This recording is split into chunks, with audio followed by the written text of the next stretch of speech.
So hey guys, welcome back to my channel AR anime world. और I hope आप सभी लोग बहुत अच्छे होंगे। तो मैं आज एक्सप्लेन करने जा रहा हूँ बुक ऑफ एस्पर का एपिसोड 566 पार्ट 2। और अगर आपने इसका पहला पार्ट या फिर उसके और पीछे की वीडियो नहीं देखी तो जाओ देखो जाके मेरे चैनल पे। और हाँ, ये एक्सप्लेनेशन नोवेल बेस्ड होने वाली है। तो अब बिना किसी देरी के वीडियो को स्टार्ट करते हैं। तो हमने पिछले एपिसोड में देखा था, युआन लाओ जू फैन से कहते हैं जो हेवन और अर्थ होता है वो हर एक चीज को प्रोवाइड कराते हैं, पर जो कुत्ते हैं वो हर एक चीज को छीन लेते हैं। और स्ट्रॉन्ग की आंखों में जो लाइफ है वो जस्ट एक नंबर है, और जैसे जैसे ये नंबर स्टेबल होगा वो रिप्रेजेंट करेगा एक विटेलिटी के पिक्चर को। और मैं मर जाऊंगा और वो जिंदा रहेंगे, और अगर मैं मर भी जाता हूँ तो वास्तव में मेरी कोई चिंता नहीं करेगा। और जो डेविल रूट्स होती हैं बुराई के, जिसका मतलब सिर्फ और सिर्फ डिस्ट्रक्शन है, और डिस्ट्रक्शन के बाद नया जीवन स्टार्ट होता है अर्थ और हेवन का। और जो डेविल होते हैं उनके पास ताऊ होता है, और ताऊ नेचुरल होता है। और जो मृत्यु होती है वो हमेशा लाइफ के लिए कुछ करना चाहती है। और आज ये ओल्ड मैन अपनी लाइफ चेंज कर लेगा उन जूनियर्स का फ्यूचर बचाने के लिए। और जो मेरी मृत्यु है वो अच्छे से होगी। और जू फैन उनको ध्यान से देख रहा होता है, और तभी एक लंबी सांस लेता है और कहता है, अगर नाश करने वाले का नाम दाव दया जीवित है तो दुनिया परोपकारी नहीं है। और जो डीमंस होते हैं वो डिस्ट्रॉय करते हैं वर्ल्ड को।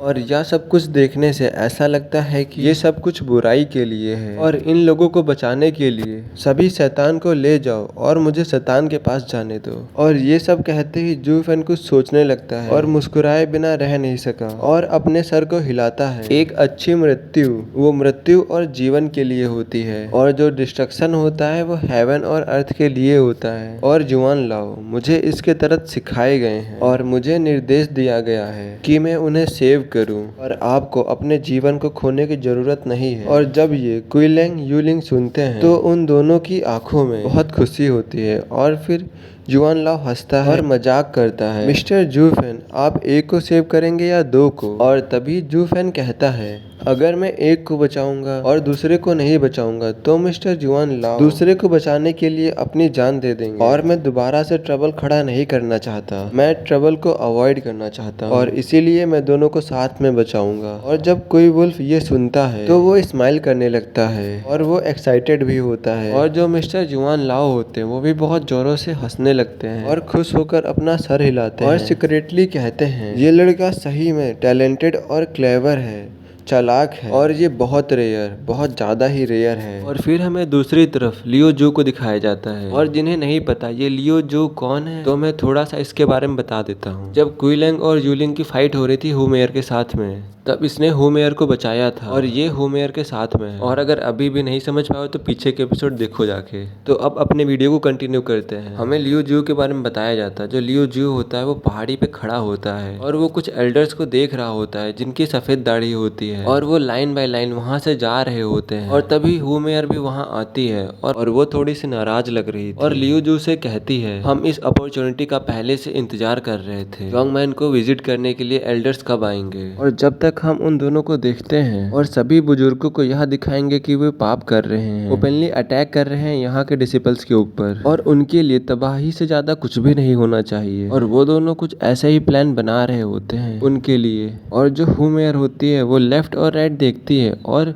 लियो जू से कहती है, ब्रदर अभी तक हम जो फैन के बैकग्राउंड के बारे में पता नहीं लगा पाए हैं। आखिर उसके पीछे कौन सा एल्डर है, कौन उसके बैकग्राउंड में है, अभी तक पता नहीं लगा पाए हैं। और अब हमें अपने पत्थर को फेंकना पड़ेगा डायरेक्शन को पता लगाने के लिए, मतलब कुछ ना कुछ तो करना पड़ेगा जू फैन के लिए, और उसके बारे में और ज्यादा पता करना होगा। और हुमेयर ये सब कह ही रही थी, तभी लियो जू अपने माउथ को कर्ल करता है और शो करता है स्ट्रेंज स्माइल को, और कोल्डली कहता है, और क्या कहता है ये हमें अभी नहीं बताया गया है। और फिर हमें हैंडीकैप रूम को दिखाया जाता है, पर जू फैन आया होता है, और जू फैन से कोई कह रहा होता है, जू फैन प्लीज यहाँ आइए। और ये कोई और नहीं कुइलेंग होता है। वो कुइलेंग जो होता है वो उन्हें रास्ता दिखा रहा होता है जू फैन को। और कुइलेंग कहता है इसी एरिया में हैंडीकैप रूम है। और जो कुइलेंग था वो जू फैन के सर्वेंट की तरह एक्ट कर रहा था। भले ही पहले यहाँ का मास्टर था, यहाँ का बॉस था, पर अब सर्वेंट की तरह एक्ट कर रहा है और फॉलो कर रहा है जू फैन और जुआन लाओ को। और इस दृश्य को देखकर वहाँ पर जितने लोग होते हैं सब हैरान हो जाते हैं और उनकी आंखें खुली की खुली रह जाती हैं और वो लोग इस चीज के ऊपर विश्वास नहीं कर पा रहे थे कि यूलिंग कब इतना नरम हो गया और यूलिंग भी बहुत हम्बल हो गई। ये सब देखकर सभी लोग हैरान हो गए और सभी लोग उन्हीं दोनों के बारे में बात कर रहे थे, गॉसिप कर रहे थे। और जो कुई लैंग और यूलिंग थी वो भी नोटिस कर रहे थे, पर वो लोग अभी भी हम्बल थे और स्माइल कर रहे थे क्योंकि जो जूफेन था वो उनकी लास्ट होप था और वो जूफेन को ऑफेंड नहीं करना चाहते थे कि वो अपने सिस्टर और सन को बचाना चाहते थे। और तो और उन्होंने जूफेन की स्ट्रेंथ को देख लिया था और इसीलिए उन दोनों को भरोसा भी था उसके ऊपर। उन दोनों को जरा सा भी एम्बेरस नहीं हो रहा क्योंकि उन्होंने अपने आप को सबमिट किया है एक स्ट्रॉन्ग मैन को। और फाइनली वो सब हट में पहुंच जाते हैं। वहाँ पर कुई लैंग का सन और यूलिंग की सिस्टर होते हैं और जब जूफेन वहाँ पर पहुँचता है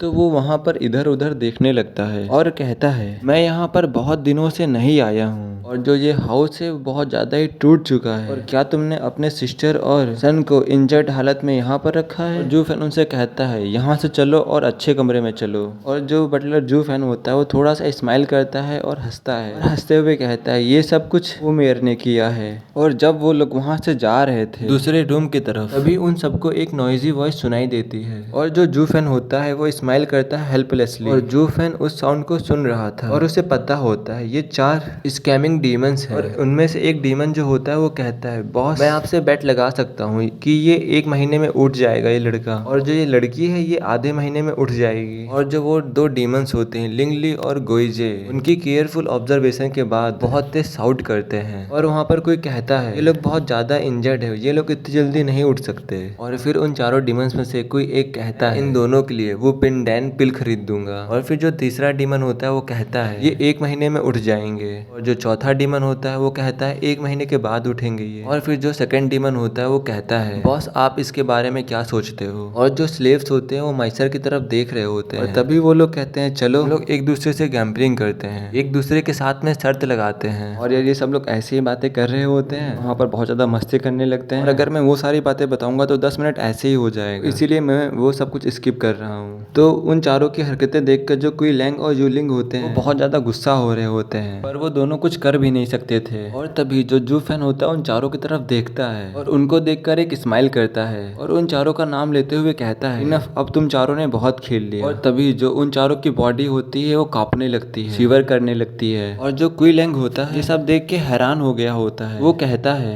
ये चारों डीमंस जूफेन के लिए कितने वफादार हैं, इतने पावरफुल होने के बाद भी। और जो जुआन लाओ होते हैं वो कहते हैं इसमें सोचने वाली कोई बात नहीं है, ये इम्पेरियलिज्म के रास्ते को नहीं समझते हैं। और अब देखने से ऐसा लग रहा है जो जूफेन है इन चारों से बहुत ज्यादा स्ट्रॉन्गर है। और जुआन लाओ जूफेन से कहते हैं आप यहाँ पर इन दोनों को बचाने के लिए उन दोनों की तरफ उंगली उठाते हुए कहते हैं। जो फियर्स डीमन होता है वो कहता है इनको देखने से ऐसा लग रहा है ये बहुत ज्यादा इंजर्ड हुए हैं और इनको ठीक करने के लिए बहुत ज्यादा एनर्जी चाहिए होगी। और जो कुई लैंग था वो नर्वसली जूफेन की तरफ देख रहा था। और फिर जूफेन एक हल्की सी स्माइल करते हुए कहता है मैंने उनकी सिचुएशन को पहले ही एक्सपेक्ट कर लिया था, इसीलिए मैं यहाँ पर आया हूँ और डेफिनेटली मैं इनको बचा लूंगा। और ये सब कहने के बाद सबसे पहले यूयर के पास आता है और उसके पल्स को चेक करता है। जो जूफेन होता है उसको चेक करने के बाद कहता है जो यूयर है उसने प्रैक्टिस किया है ड्रिंकिंग मैजिक नाइफ मेथड और इसको प्रैक्टिस करने के लिए एविल स्पिरिट को गैदर करना पड़ता है। वैसे तो ये कोई नुकसान नहीं पहुंचाता है और अनफॉर्चुनेटली ये 2 महीने पहले इंजर्ड हुई थी हाथ के द्वारा और इस स्किल को ज्यादा प्रैक्टिस करने से जो बॉडी होती है वो कोलैप्स हो जाती है और जो वेन्स होती हैं वो टूट जाती हैं। और जब मेरी इससे 2 महीने पहले फाइट हुई थी तभी मुझे मालूम चल गया था कि ये इस स्किल को प्रैक्टिस कर रही है और मुझे पता है इसे बेवकूफ बनाया गया है किसी के द्वारा। इसके इंजरीज होने के बाद भी वो इससे प्रैक्टिस करा रही थी इस स्किल को और इसीलिए जो इसकी इंजरीज है वो इतनी भी अच्छी नहीं है। और डोर के आउटसाइड जब मैं इससे मिला तुम्हारी बहन से मेरी फाइट हुई तो मैं इसे देखते ही जान गया था और मुझे उस टाइम पे सिस्टर हुमेयर भी दिखी थी कि इसे प्रैक्टिस करने के लिए फोर्स कर रही थी। तभी से मैं उसके ऊपर शक करने लगा था और मैंने तुमको भी बताने की कोशिश की थी, तुम लोगों ने मेरी बातों पे विश्वास नहीं किया था। और ये सब कहने के बाद जूफेन कुछ भी नहीं कहता है और जो कुई लैंग और यूलिंग है अब रिग्रेट कर रहे हैं आखिरकार उन्होंने जूफेन की बात क्यों नहीं सुनी। और अगर इन्होंने जूफेन की बात सुन ली होती तो आज ये सब बिल्कुल भी नहीं हुआ होता।